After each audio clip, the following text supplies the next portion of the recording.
A great man. So sad that he's gone. Yeah. Well,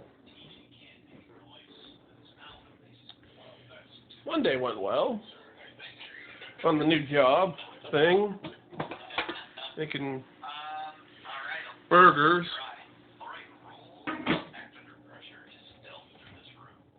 Here's what they are. Seem like good things. They smell amazing. I wish I could go and send you what these guys smell like. They're really good. Wish I had cheese to put on them, but oh well. I put the shield on. Put on the house. Well, as you can see, the light's on. I can still go and I can put a few more cans in here before I need to take them out. Oh, yeah. You can send a message to your counselor anytime. And I know what you're thinking. Can this really work through text? Absolutely. This is what they do. You'll get timely, thoughtful responses. Plus, you can schedule weekly video or phone sessions. I wonder if I should do that. Particular expertise that you need online, from issues with depression. Then again, I do have a therapist. Family conflicts, whatever you need, without limiting yourself only to the counselors that hurt to go and get another. I want you to start living a happier life today. As a listener, you'll get 10% off the first month. Then again, I'd have to go and use this phone for it and not that one, because that one doesn't have any minutes or service plans. Yeah. You start to sneak around the corner and head down, and Jake and TJ and Lurch, specifically Jeff, what you guys see is his shadow along the hallway, and then it pauses, and you see a much larger shadow cover. Discord, whatever did we do?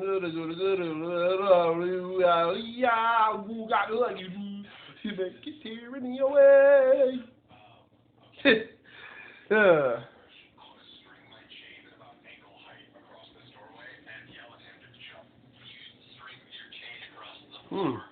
How are the burgers going? There. And around the corner comes barreling this 7-foot-tall, looks like it's just made out of mounds of flesh. It has 3 or 4 mouths. They smell heavenly. No hair on it. It's just raw flesh in the sense of like rubbed raw and pulsing and dripping and screaming, and it trips over this chain. It is laying on the ground, scrambling to get up.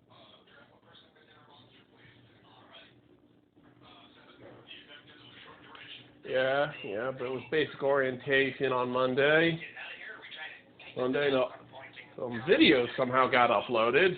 I'm not totally sure how that happened, because I wasn't at home at all yesterday. That's peculiar. Guess anomalous uploads are going to be a thing on this channel. I should have seen that coming, but oh well. Ubered actually didn't actually be teleported or anything. Just basic Ubered to the UIU head office, or at least the base in Ohio. It's in Cleveland, Ohio. Cleveland rocks, Cleveland rocks, Cleveland rocks, Cleveland rocks.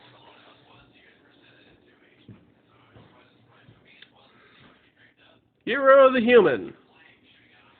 This art was made by my lovely friend Corinne. Yeah.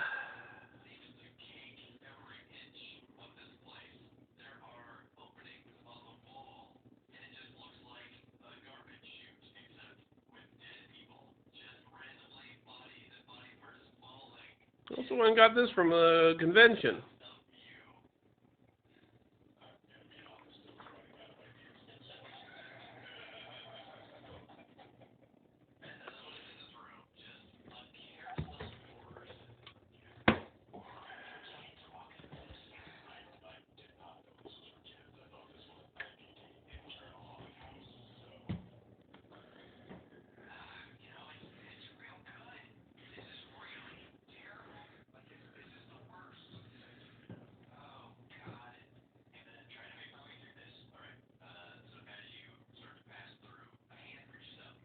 Yeah, I like the vibe that gives. Yeah, I think the shield works better with that light in this mood. Yeah, I can feel the barrier is a little safer.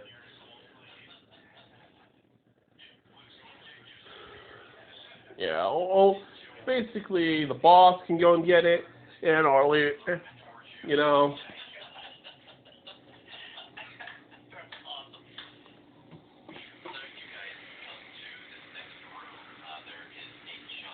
Yeah.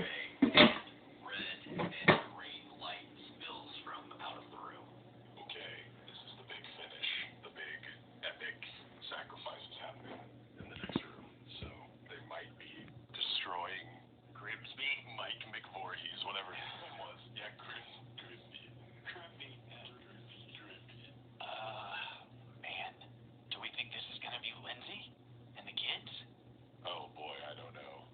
Okay, I mean, you guys know what's going on here, right? You understand that she had whatever it was that did this before, that, well, it turned other people into their characters. Like, I think it's that lamp. I mean, it has to be. We have to find it and destroy it or unwish or something like that. In theory, is the goal here. Okay. Well, hopefully it's in this next room. All right. I'd say do your best to do anything that's saving someone or grabbing that, so we don't tempt fate. Yeah. I give you a thumbs up. I pull out my magic bone. Please say that any other way.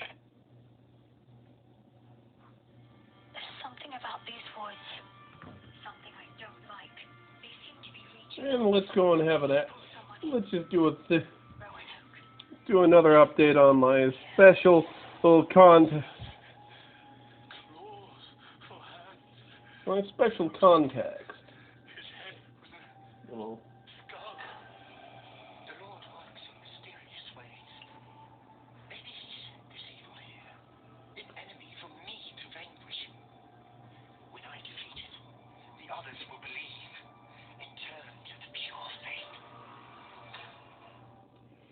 Executive produced by horror masters John Carpenter and Sandy King Carpenter, Roanoke Falls is one answer to the age-old question of what happened to the mysterious lost Roanoke colony. Perfect for fans of The Witch, it will make you believe in monsters. Roanoke Falls is available wherever you listen to podcasts, so be sure to subscribe so you know when new episodes drop, or visit realm.fm for more information. The giant in the woods was coming for me, just as he had come for the others, and now there was no one left to hear me scream.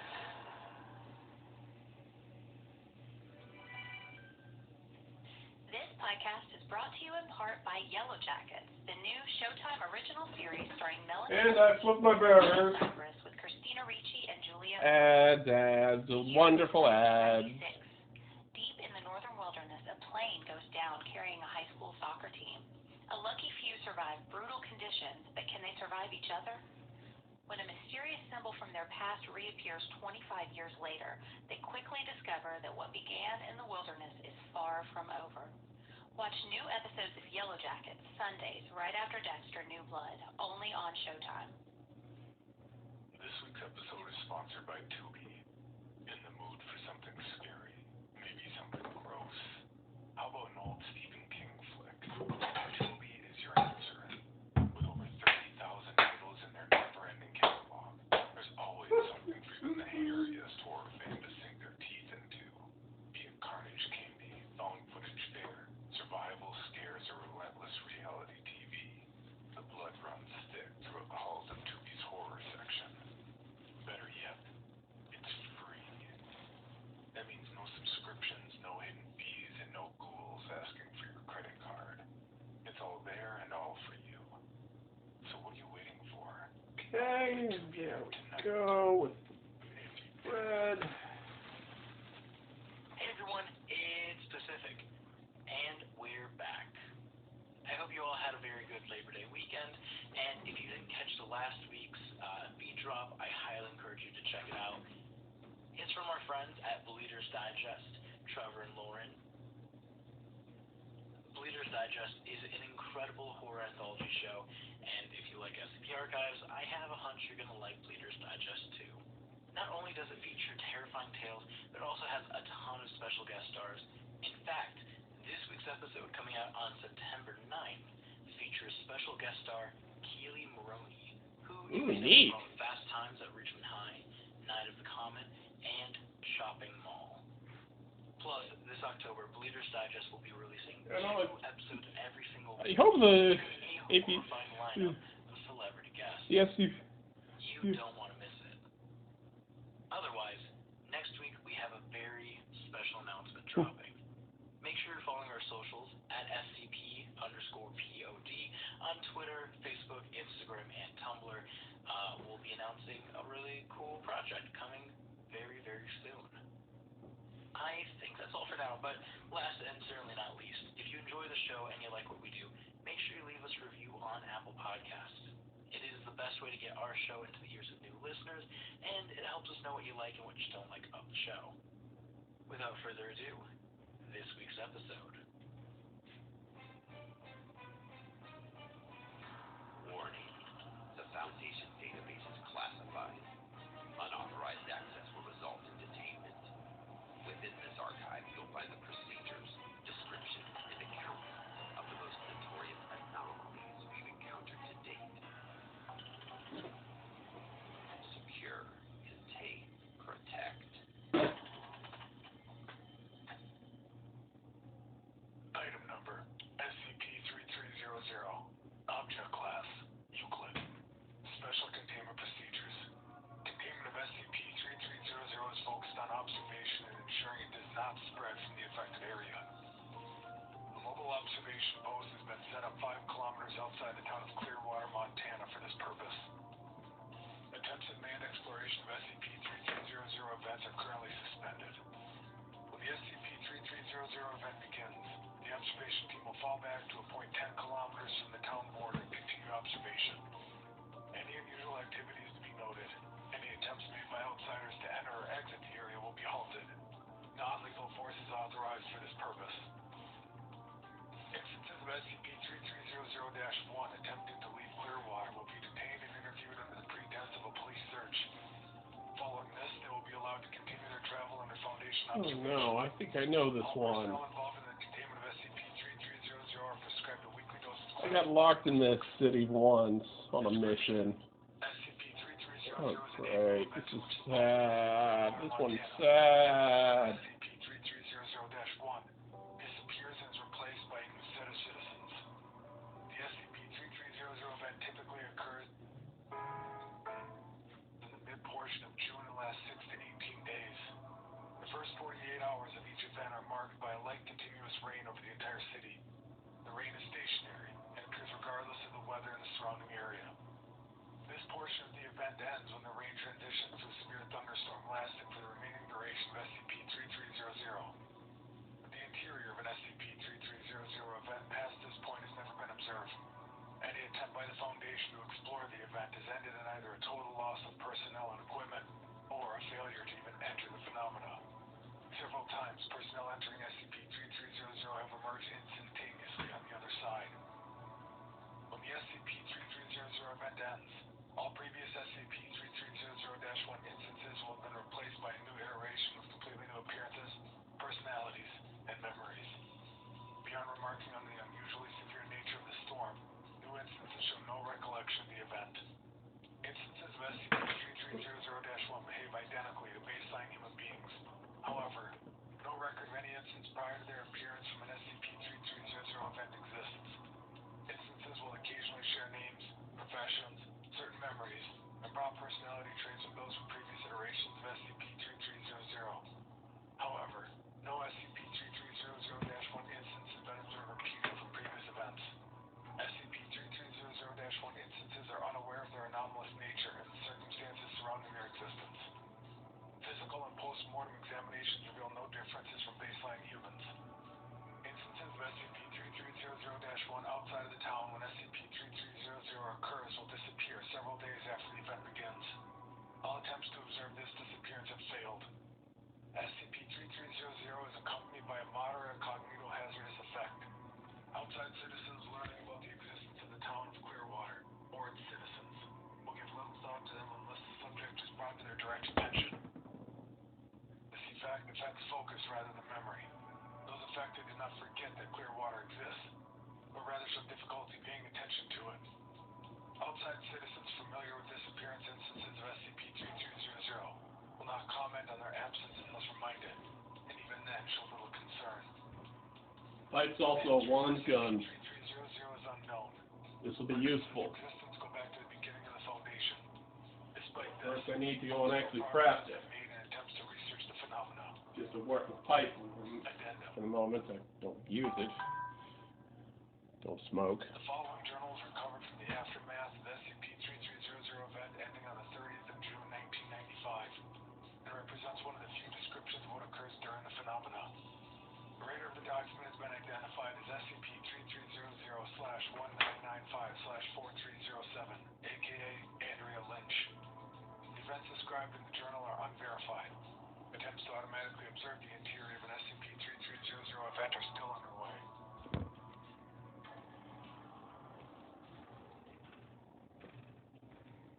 Hey everyone, Pacific here with a quick ad break and a reminder. You can get ad-free and bonus content on our I'll go and get the, take the full container out. Or if you're listening on the Apple Podcast app, you can click subscribe and you can get immediate access to ad-free audio and bonus episodes. This week's episode is brought to you by HelloFresh. Let's face it, the holidays can be hectic, but HelloFresh keeps things simple with ingredients that cut out grocery shopping and limit meal prep time so you can spend more of the festive season with friends and family. And HelloFresh offers 50 every single week, including vegetarian, calorie-smart, and gourmet options, meaning there's something for everyone to love. Listeners of the show will know that I love cooking and I love HelloFresh. Recently, I cooked their slam No and dangers. chicken sandwiches. That's good. Not only is that a great tongue twister, but it's also my new favorite meal. If you want to spend less time shopping and more time cooking, go to HelloFresh.com/SCP-14 and use code SCP-14 for up to 14 free meals and 3 free gifts. Again, that's HelloFresh.com/SCP-14 and use code SCP-14 for up to 4 How goes the Guardian work? 3 free gifts. Okay. HelloFresh, Oh. America's #1 meal. Nothing to report? Good. Keep up the good work, Zelda. Back to our show.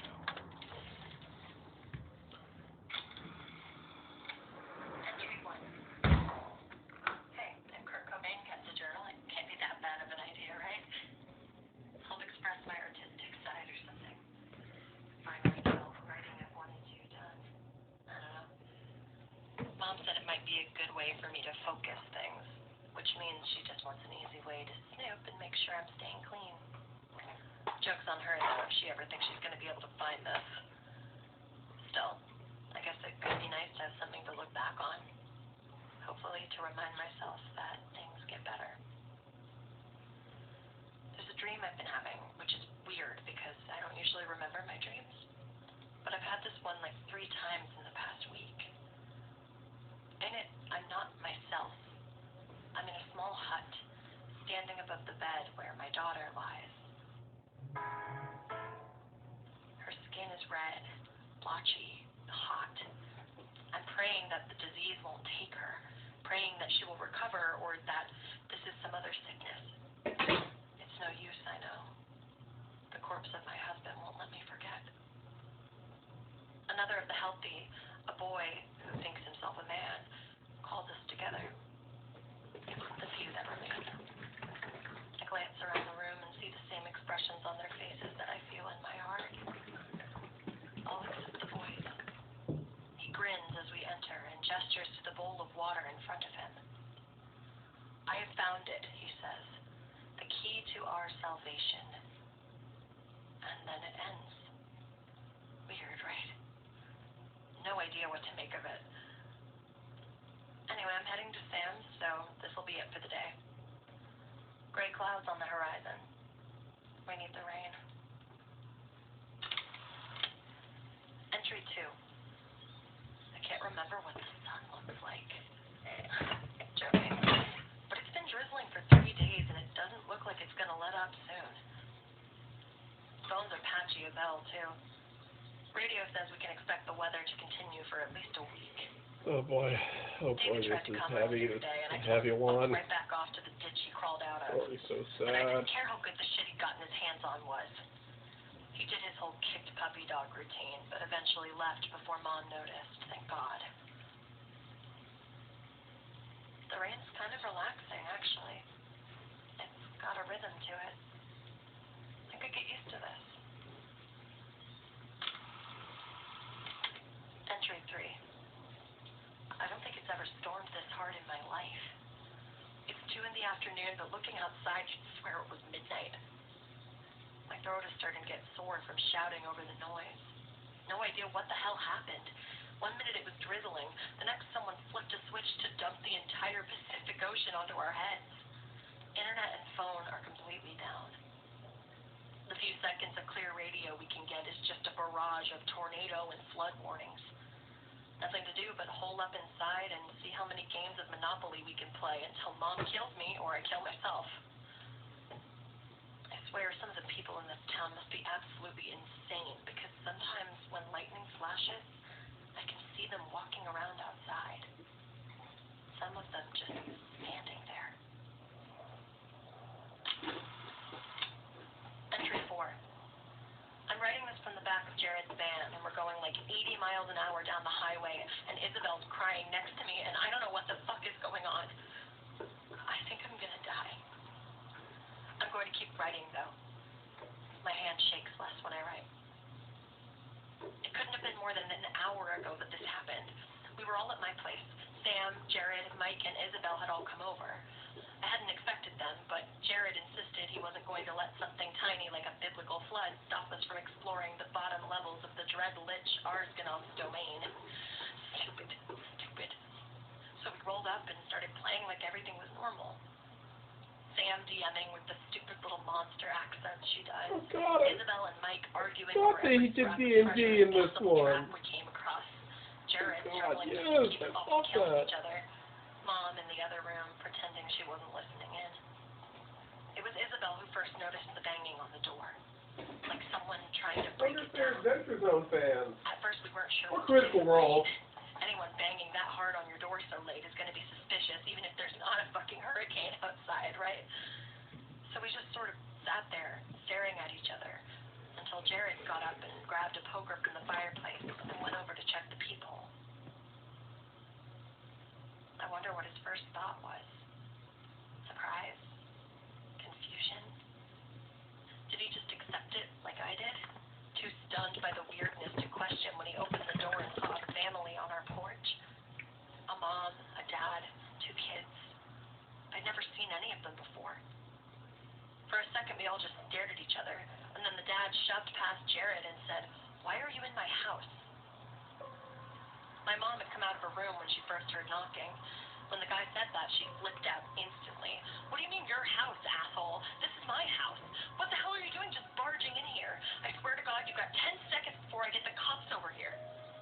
God, I remember being annoyed, embarrassed, wishing she wouldn't flip out over everything. The dad's expression didn't change. He stepped forward again, and Jared tried to hold him back.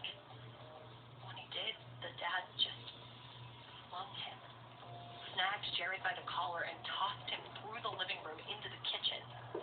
Jared smacked into a counter and went limp. And the dad said again, in the exact tone, "Why are you in my house?" That was when Mom charged him with a golf club.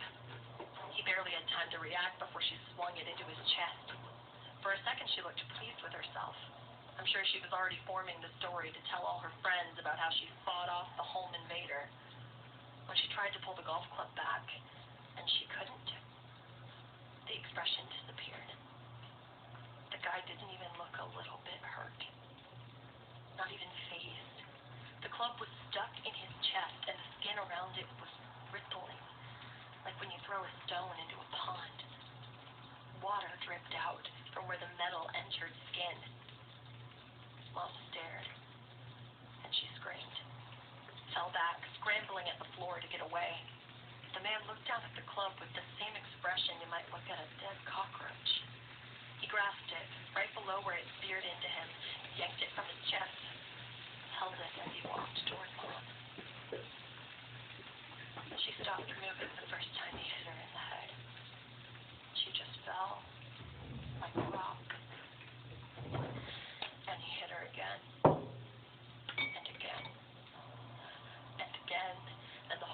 time he was saying, my house, in the same fucking tone, like the only fucking way he knew how to speak.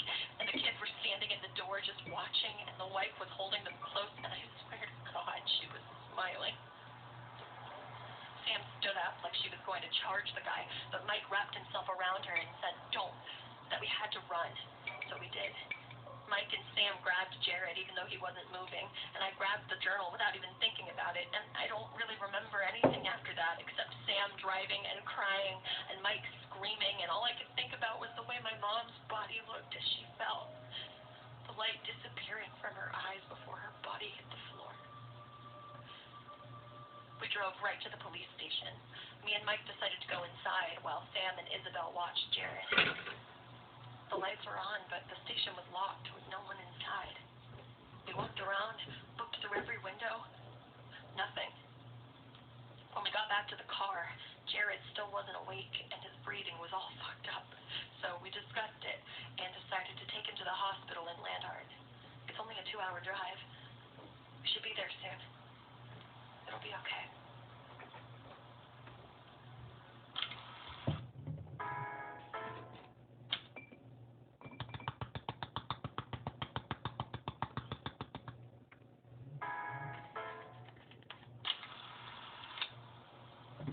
Entry 5. We've been driving for 6 hours now. We're almost out of gas. Jared still isn't awake. And we haven't made it to Landhart yet. We've doubled back twice, looked for road signs, building lights, anything to tell us where the fuck we are. But there's nothing. No signs, no cities, not even a gas station. We haven't passed another car since we left my house. The rain's falling just as hard here. Mike says we need to turn around, try to get back to town before we get stranded. Isabel says that's crazy. We need to get to the hospital, and we don't have enough to make it back anyway. Sam says she's going to keep driving. That's all we can do at this point. Entry 6. Jared's dead. And we're out of gas. The car died maybe an hour ago. Jared maybe a half hour after that. No idea where we are. We decided to double back, see if we had passed the hospital again, but there was nothing. Isabel and Mike are going at it, each convinced this is the other's fault. Sam's ignoring them. She's sitting by Jared, holding his hand. She hasn't looked away from him since he stopped breathing. Hasn't said 10 words since we left town. Entry 7. I must have fallen asleep because I had another dream. I knew instantly it was a continuation from before. It was too clear, too substantial to be anything else. And even though I knew it was a dream, I couldn't do anything but watch. I stand ankle deep in a vast, clear river. God, I hate dreams like that where you know it's a dream, but you can't do anything but just watch the events unfold. I hate those visions. They're terrible. They're horrible. Her skin is entirely covered in black scabs that hide even her eyes. Flecks of cracked skin fall away as my arms rub against her body. But for some reason, as I look at her, I don't feel sorrow. I feel hope. I kneel and place her body into the water. It drifts on the surface. The water engulfs her, makes her a part of it. She becomes the current that takes her, and I know it's safer to the sea where she can finally be at peace. But the work isn't done. I turn, wade back to shore where the blackened body of my husband waits. As I do, I become cognizant of the others. They're survivors. Each has with them the bodies of their children, families, friends. 18 survivors. Hundreds of bodies. One by one, we take them to the river until only we remain. I woke up to the sound of Jared evaporating. It took me a moment to realize what was going on. The others were all scrambling around the body, and I couldn't get a good look. All I could see was the steam filling the car. When I pushed my way through, I saw his body was boiling. That's the best way to describe it. Bubbles rising and popping across the surface of his skin. Drops of water leaping off him and burning where they touched us. The shape of him almost completely gone, aside from a vaguely human-looking lump within his clothing and some ridges that might have been facial features. Sam tried to touch the water to, I don't know, stop it, save him, catch him. But the heat of the steam pushed her back. All we could do was watch as Jared fizzled away, until the only thing left of him was vapor and soaked clothing.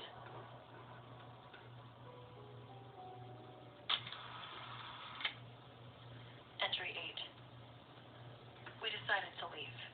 Or Mike and Sam decided to leave, and Isabel and I realized we didn't have any choice but to follow. I mean, what difference did it make? Stay or go, the outcome would be the same. But I figured trying to find something out there might be better than staying in the car until we all starved to death.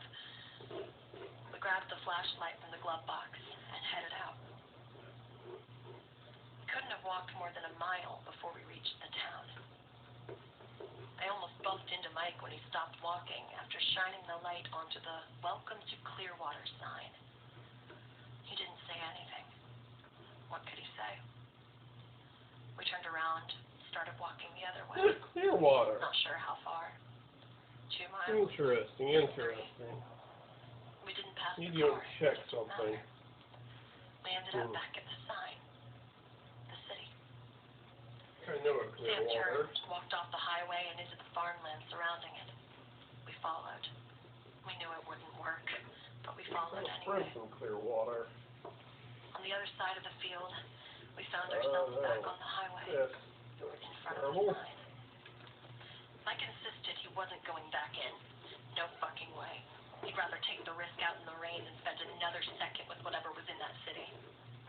We pointed out that whatever was in the city was pretty clearly outside of it, too, and at least the city had food. He wouldn't listen.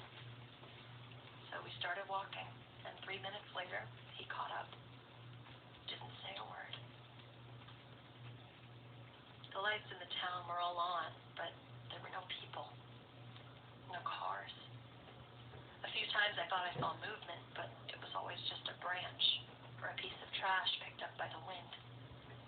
We were on alert the whole time, but nothing happened. We decided to hole up in Dirk's Sporting because it had guns and was right next to the grocery store. Sam and Mike went and grabbed food, while Isabel and I, meaning just I, took stock of the store. When the others came back, we started working out shifts to sleep in. 2 awake at the same time.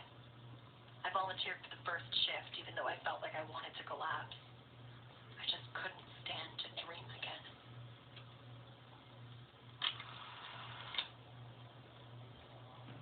Entry 9. Mike shot himself. And we're a lot more fucked than I first thought. For a while, I was still holding on to the idea of survival, that there was some sort of exit to whatever fucked up situation we'd found ourselves in. There isn't. I don't think there ever was. This is the only ending I could have hoped for. But if I keep thinking about that, I'm going to go fucking insane, so... Mike. He's dead.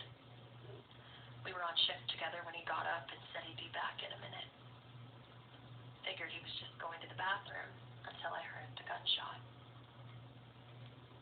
I got there about 20 seconds before Sam and Isabel. His body was slumped against a wall, shotgun barrel stuck in his mouth. There was no blood, and I thought he'd missed or accidentally discharged it until I saw the hole in the back of his skull. Then I realized there was something splattered on the wall behind him, but it wasn't blood. It was water. It was water. Yeah. Isabel screamed when she saw the body. I heard her gasping and ignored her. Sam knelt next to me, close enough that I could feel her trembling. For a moment, the only noise was her ragged breathing and Isabel's whimpers. Then Sam reached out and ran her fingers along the rim of Mike's skull. She drew them back, stared.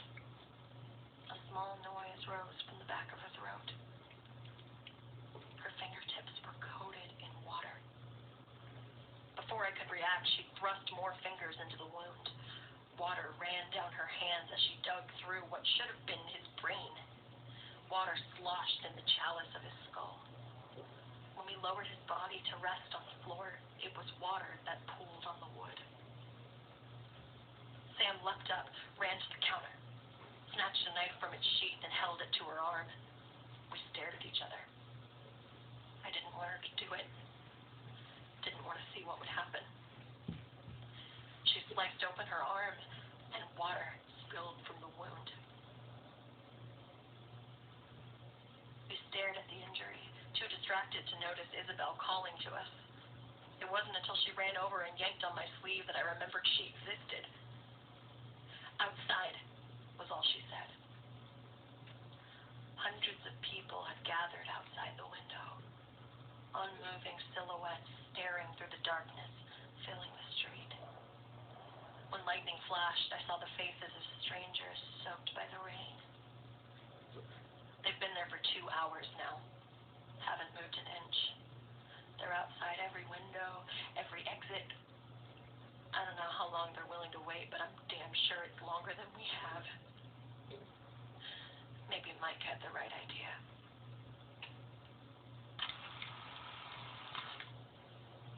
Entry 10. Sam left, and we didn't bother to stop her. She muttered something before she stood and marched out of the door.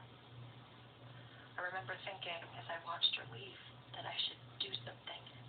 I should reach out, or call to her, or block her exit. But the thought wouldn't make it past my brain, like there was a wall between my nerves and my body.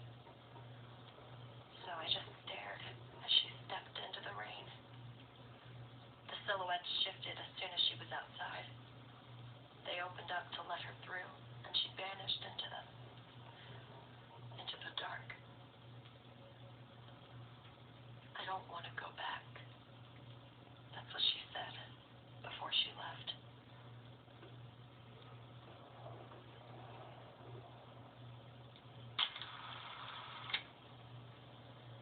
Entry 11. In my dream, I am the storm, and I am the screaming. The wind whips at me like razors raking through my body. The frozen rain bites at my skin. Except I don't have a body.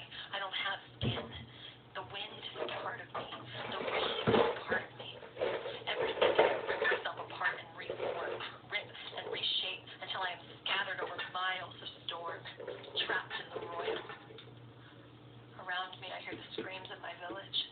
I feel their presence against mine, just as much a part of the storm as I. We fight, struggle, but the storm cannot be broken. It hurtles over the land, dragging us in its wake. And then I'm falling, rushing to meet the ground. For a moment, the earth embraces me.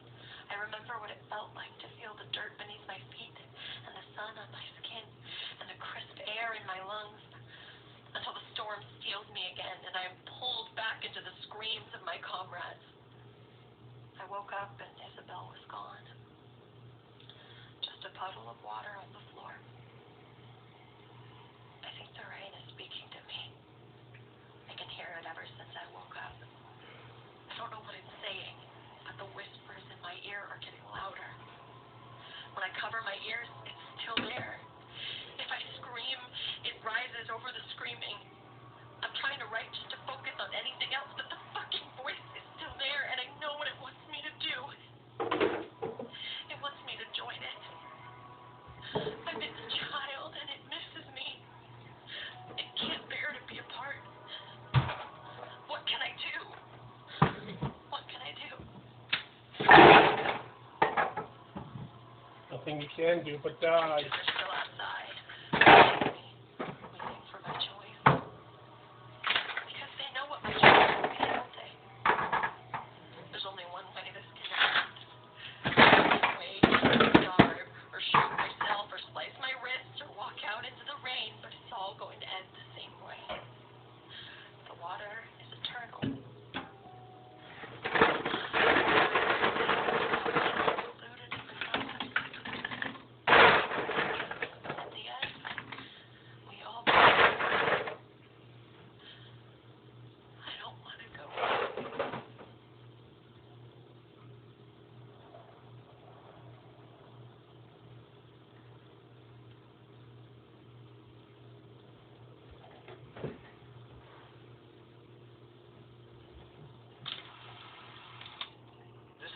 possible thanks to the support of our patrons.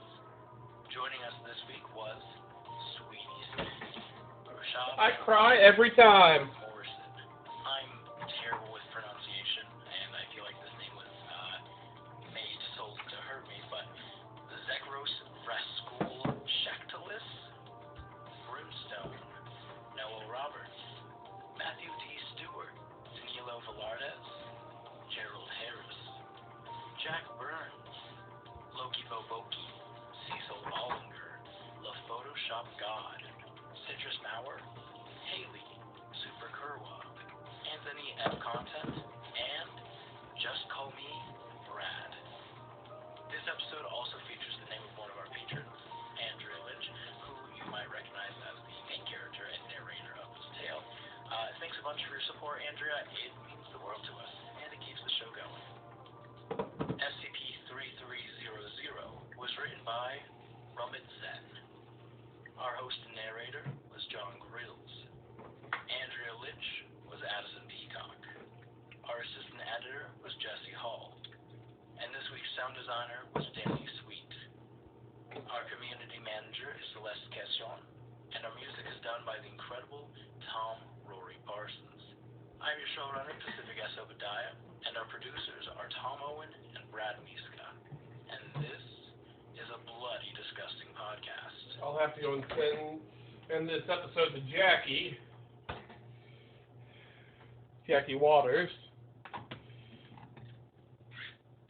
Do anything that's saving someone or grabbing that so we don't tempt fate, yeah? I give you thumbs up. I pull out my magic bone. Please say that any other way. Yeah, magic phone. And I pull out the magic bone that Jake gave me. That's somehow even worse. I'm gonna take the magic bone that's in my belt. Stop using magic bone. I'm gonna take the magic femur from my belt, and I'm going to get it ready if I need to use it. All right. That's all that's got to say.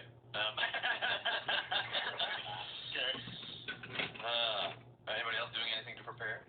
I don't think so. I think we just gotta move in there. So you guys enter the next room. There's, as I said, red and green lights spilling throughout the room. At the center of the room there is a pillar with a lamp on it, and there are 5 cultists around it, and one of the smallest ones is at the center, and they are raising their hands and touching the lamp, and as they do, jolts of red and green spark from the lamp and go around the room and come back in, and the other 4 are chanting.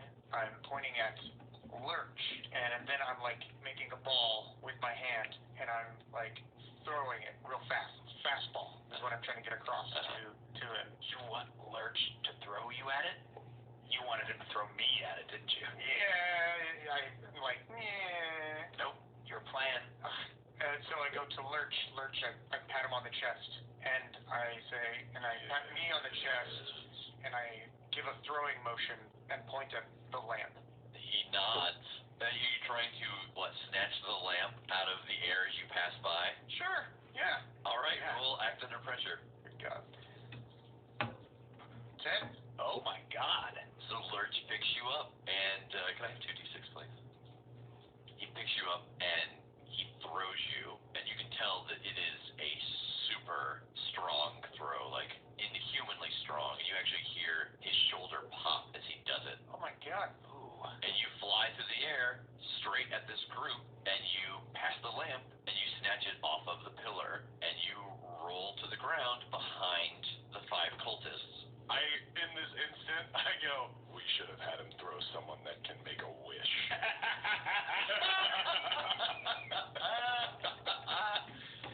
This dark figure appears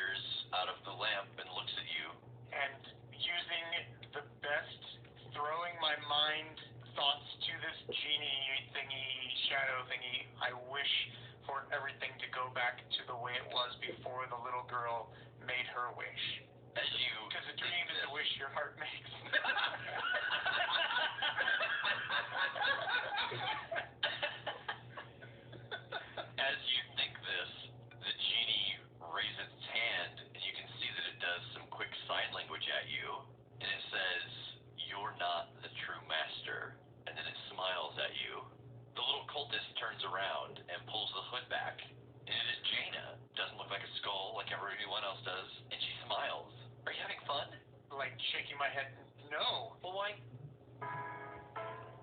Nah, you said you wanted it to be super scary. I made it super scary. It's exactly what you guys wanted. It's happening. And I can't express to her how I'm feeling or how terrible this actually is. So you are holding the lamp out as you say this, and she snatches it out of your hand. And as she does, the genie comes out and looms over her, just watching you. And as she moves her arms, her head, you can see the genie mimics her movements. Well, what do you want me to do? You guys are so unclear. You said you wanted to be scary, and I made it scary. And as she gets louder, the room physically grows hotter, and you see the red going around the room starts to grow and pulse. Jaina, you are right. We wanted it to be scary, and like he said, you did a great job. But can I be honest with you? You did such a good job that I'm too scared. I'm too scared, and for me, please, will you put it back to normal? Because this is too spooky. The fact that you're not spooked is amazing. You must be so brave. Roll manipulate someone. Okay. 10. She walks up to you and looks at you, and she reaches up and she touches one of the pins on your head and kind of flicks it. Owie. I can't believe you'd be scared. You're so scary looking. But I guess I don't want you to be scared. I don't want my mom's friends to not have fun. But I have 2 left, so I'll do this one the way you want, but I get to make the last one. I'm just barely shaking my head. Can you come up with the 3rd wish, and I help you kind of word it so that nothing bad happens? Oh, I already know it. Genies are tricksy, Jaina. Yeah, you're a smart kid. You did a good job here. I know you're smart, and I think you have good intentions, so I She trust gets a you. little taller, like as you say that. She's like, Yeah. yeah. So she looks at you guys, and she looks at her parents and her siblings who are still chanting at the altar, just oblivious to what's going on. And the genie gets smaller and comes around in front of her, and she whispers in its ear, and she whispers in its ear one more time. And there is a flash of light, and you guys are sitting on their living room floor, and you're surrounded by the paper mache altar and this junk plastic lamp, and the 4 family members that aren't Jaina seem a little dizzy, and they sit down, and you can see that their skull paint has run. They've been sweating, and the light is back to normal. This is the Crit Show. Feels nice and cool. I love it. Everything seems to be back to normal. Real great. Jake's beard is there. We know all is right in the world because of that. Yeah.